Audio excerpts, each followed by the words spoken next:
Dear students, this is part 2 position of adverb. Part 1 में adverb का position के बारे में मैंने डिस्कस किया और ये है पार्ट 2. तो पार्ट 1 पहले देख लो, उसके बाद पार्ट 2 को देखो. पार्ट 1 का लिंक डिस्क्रिप्शन बॉक्स में मिल जाएगा या प्लेलिस्ट में जाके भी देख सकते हो.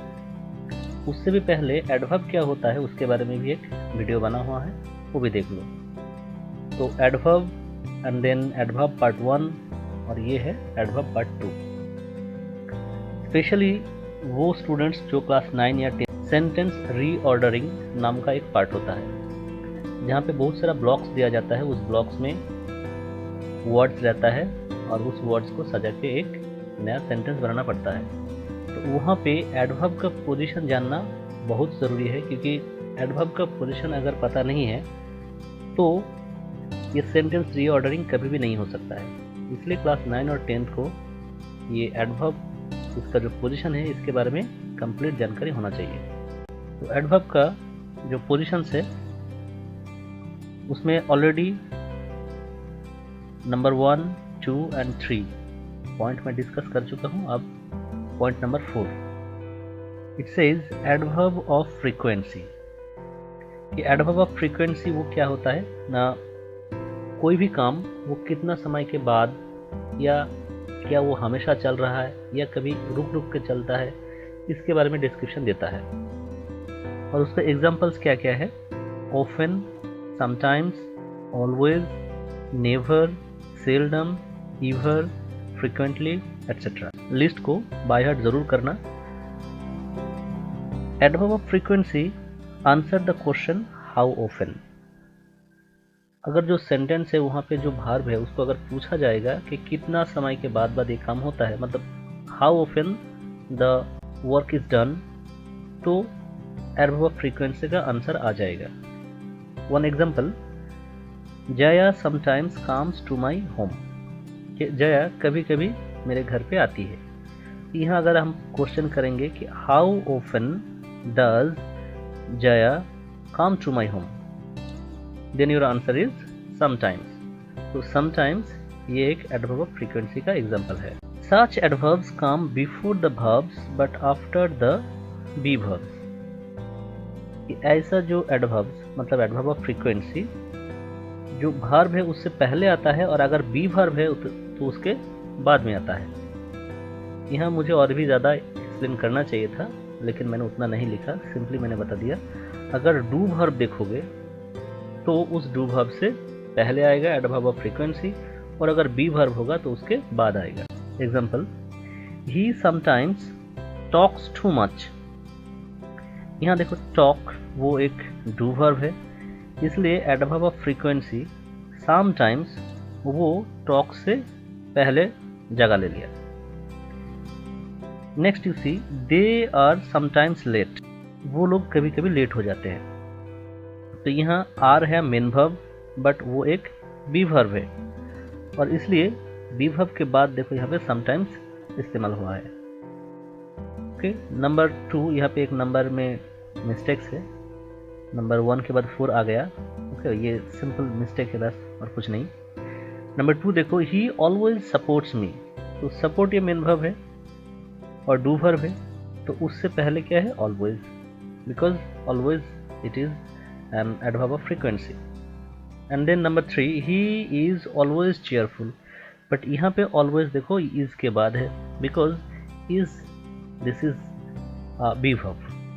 क्वेश्चन नंबर 2 एंड 3, ऑलवेज एक बार वर्ब से पहले इस्तेमाल हुआ और ऑलवेज एक बार वर्ब के बाद इस्तेमाल हुआ. कारण क्या है ऑलरेडी मैं डिस्क्राइब कर चुका हूँ. Now there are some exceptional rules, but ज़्यादा नहीं है, 2-1 ही है तो बहुत सारा, लेकिन मैंने 2-1 बस डिस्कस किया. Number 5 you see, the word enough is used before और after the adjective it qualifies. Enough जो एडवर्ब है, ये एडवर्ब एडजेक्टिव के पहले भी इस्तेमाल हो सकता है और बाद में भी इस्तेमाल हो सकता है. जैसे I am strong enough to work, और फिर I am enough strong to walk. इसमें देखो इनफ को एक बार क्वेश्चन एग्जाम्पल नंबर 1 में स्ट्रॉन्ग के बाद इस्तेमाल किया गया और फिर एग्जाम्पल नंबर 2 में स्ट्रॉन्ग से पहले इस्तेमाल किया गया। मतलब ये एक्सेप्शनल रूल्स है। इसके कारण ये इनफ एडवर्ब जिस एडजेक्टिव को वो मॉडिफाई करेगा उसके बिफोर या आफ्टर इस्तेमाल कर सकते हो, there is no problem. Number 6, word order of adverb of manner, place and time.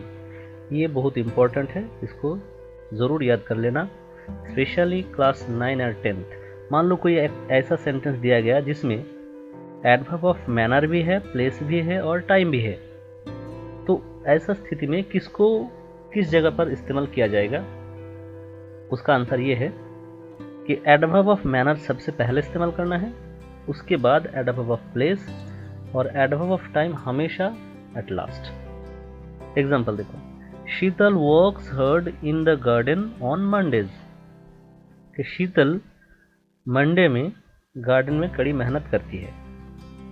यहाँ पे हार्ड, हार्ड क्या है? Adverb of manner.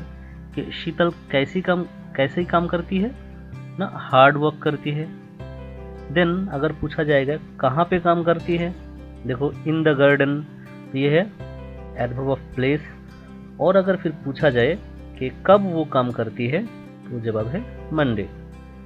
इसलिए adverb of manner, place and time important है, क्योंकि ये वर्ड ऑर्डर अगर पता नहीं है तो सेंटेंस रीऑर्डरिंग कभी भी सही नहीं हो सकता है। Okay, now there are some exercise. It says put the adverbs in brackets at proper places. Bracket में जो सब एडवर्ब्स दिया हुआ है वो एडवर्ब कहाँ इस्तेमाल होगा वो तुम्हें देखना है। Just as question number 1, I go there, मैं वहाँ जाता हूँ। अब तुम सोचो what is the type of this adverb और वो कहाँ इस्तेमाल होगा।